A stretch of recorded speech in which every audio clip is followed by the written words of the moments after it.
వాడికన్నా తెలియవద్దా మా అమ్మ ఎక్కడికి వెళ్తుంది? మరి వాళ్ళ అమ్మ వాళ్ళందరూ చెల్లెళ్ళు అందరూ వచ్చి అందరూ చక్కగా ఉంటారే, నేను ఒక్కదాన్ని ఎక్కువైపోయానా? నా ముఖం అంత అసహ్యంగా ఉందంట. నన్ను చూస్తే వాళ్ళకంటే బీపీ పెరిగిపోతుందంట. నన్ను చూస్తున్నంతలోనే అంత బీపీ పెరగాల్సిన వాళ్ళకి హార్ట్ అటాకులు వచ్చి పడిపోతారంట, చచ్చిపోతారంట మొగుడు పిల్లలు. అంత ఇదిగా ఉన్నాను. నేనే పెంచాను కదమ్మా, నేనే పెద్దదాన్ని చేశాను కదమ్మా.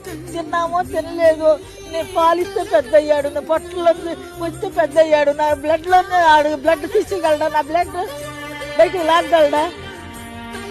చెప్పండి మీరు. నాకు కూతురు ఉంది, చచ్చిపోయిందమ్మా. మాది నెగిటివ్ ప్లేస్ విజయవాడ, చచ్చిపోయింది. అది ఉంటే నాకు అసలు ఈ తిప్పలు ఉండేవి కాదు, నేను అక్కడికే వెళ్ళిపోయేదాన్ని. దీనికి ఒక చట్టం తీసుకురావాలమ్మ. ఏ కొడుకు కూడా ఇలాంటివి చెయ్యకూడదు. ప్రతి ఒక్క కొడుక్కి చెప్తున్నాను. దీని వెనకాల వాళ్ళ భార్యలు వాళ్ళ అమ్మలే ఉన్నారు.